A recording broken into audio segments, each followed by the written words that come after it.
Hello, everybody, and welcome back to another episode of Overwatch Weekly. Uh, I know I did not do an Overwatch Weekly last week. There are a number of reasons. Uh, one of them is just that there were not a lot of stories to talk about. One of them was something a little more personal. But the big one is that for a little while now, I've kind of been debating changing up the way that Overwatch Weekly is done, changing up the series a little bit, doing something fresh and new, and seeing if I prefer it, if I like it better. So we're gonna start that new kind of format today. And how it's really just gonna work is I'm still gonna present to you a bunch of the big stories from the week. Um, I'm not gonna present to you every single story, but I'm just going to present to you a number of stories uh, for the past week or so. Obviously, because I missed last week, but I'm gonna really focus primarily on one major, on one topic, one story that I feel like is the biggest one of the week. It could be the same thing multiple weeks in a row, depending on what it is. Who knows? But we're going to talk about just anything that I feel like is noteworthy and something to talk about. So let's start by talking about the first couple of things I want to get out of the way here before we start talking about the big thing for this week, which is going to be hero pools. So the first thing I want to talk about is that there is a retail patch notes. It's just a new experimental mode with a couple of hero changes. Ash, Baptiste, Diva, May, Orisa, Sigma, Soldier 76, and Sombra, all with some changes on the experimental card. You can check those out. They're kind of interesting. I'll have a link to the patch notes in the description if you want to check those out down there. Another thing that we have is an unfortunate announcement from the Paris Eternal, which is that their homestand for April has been canceled due to the coronavirus. So that makes 6 teams now that I've had to cancel events because of it, which is unfortunate, but that is the nature of where we are with the coronavirus and all that kind of stuff. So I hope everyone stays safe, and if you are feeling like you are sick, stay home, and wash your hands and don't touch your face, as everyone has said. But with those stories out of the way, they're the two that I wanted to get out of the way first. Not really many other ones beyond that one. Let's talk about hero pools, because we now have hero pools both in the live server for competitive season 21 and in the Overwatch League and contenders and collegiate and all that fun stuff.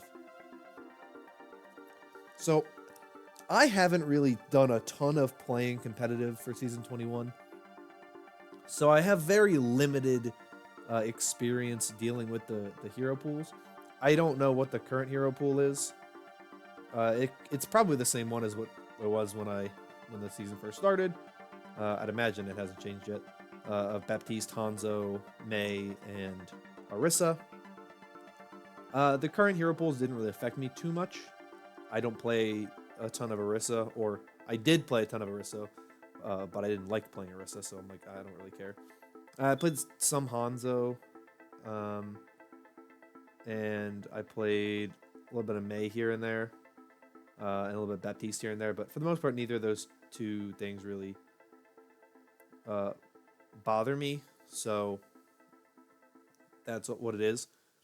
And I didn't feel like my experience playing was all that much more affected. It was a little bit affected. Not having to run into Orisa bunkers, I guess, was fine, and not having to deal with May freezes was good. But for the most part, I didn't feel like the game was that different in the live server. In the Overwatch League, though, I felt like the experience has been completely different and is super interesting. So this past weekend was the first weekend of Hero Pools, and there was no Reinhardt, no Moira, no McCree, or no Widowmaker. So we saw a lot of Soldier 76 played. We saw a ton of Winston, and we saw a ton of Orisa. We saw the supports were still pretty much the same. It was a lot of Ana, a lot of Brig, and a lot of Lucio. But also a lot of Zenyatta. So the Overwatch League was very, very interesting, and I'm intrigued now by this upcoming week because, of course, Reinhardt, Widowmaker, McCree, and Moira are back, but now there is no Winston, there's no Sombra, there's no Lucio, and there's no Soldier 76. So it's an interesting group for this next hero pools for the Overwatch League. But I think it's been very interesting. But I still can't feel that the hero pools are still kind of a problem, because I get the feeling that the thing with hero pools is it's kind of like a way to be like, hey, our balancing is off, so we're just going to randomly take players out of the game. And I feel like it's just kind of a way to be like, we don't have a way to mix up the meta enough. So we'll just take heroes out. Now, I personally think that hero pools is a better method than just straight up hero bans. I hate the idea of hero bans. I think hero bans in Overwatch wouldn't work. I don't think there's enough heroes for hero bans, and I think that the problem with hero bans is the same heroes would get banned all the time. You'd always see Mei get banned. You'd always see Orisa get banned. You'd always see Moira get banned. You'd always see Brig get banned. There would be no mix-up to the point where it would just be like, those heroes just wouldn't be in the game anymore. And maybe that's a valuable thing to the devs to be like, okay, well, these are heroes that nobody wants to play against, so we got to change these heroes to make people not really mind playing against them. But I think hero pools is kind of an interesting thing, because what you'll see is what heroes are really good if these heroes aren't playable, and you can do that every week. So if you're saying like, okay, if there's no Hanzo, Mei, Orisa, Baptiste, what types of compositions are people really, really going to want to run? Well, Dive is probably going to be pretty good, because Diva's still in, and Winston's still in, and Wrecking Ball's still in, and you still have Lucio, and you still have Ana and Zen and Brig, and you still have all your Dive DPS, but you can't really run a strong bunker, because you can't run Immortality Field, and you can't run Orisa, so you see some changes like that. So I think it's interesting, because it will shake things up in the ladder. Part of me wonders if it should be the same hero pool in live as in the Overwatch League, but I do think that having them different is for the best, if only because the Overwatch League one is based specifically on what they're playing, and I think it'd be a little weird if it was like, we're gonna ban Soldier 76 from the live servers when no one's really playing Soldier 76 at a high level. Like, that would be just kind of weird to me. So I don't really know how I feel about hero pools. I think they're an interesting thing, but I have so many questions about them and so many weird opinions and concerns about them that I just feel are difficult to express, because I think that there's a lot about them that's really interesting. There's an article from Scott Mercer. It's an interview with him that's on the Overwatch website, where he goes into hero pools in the season for season 21, and he kind of goes into detail about it. And he basically says all the same stuff I do. It works differently. They're out of the game for like a week.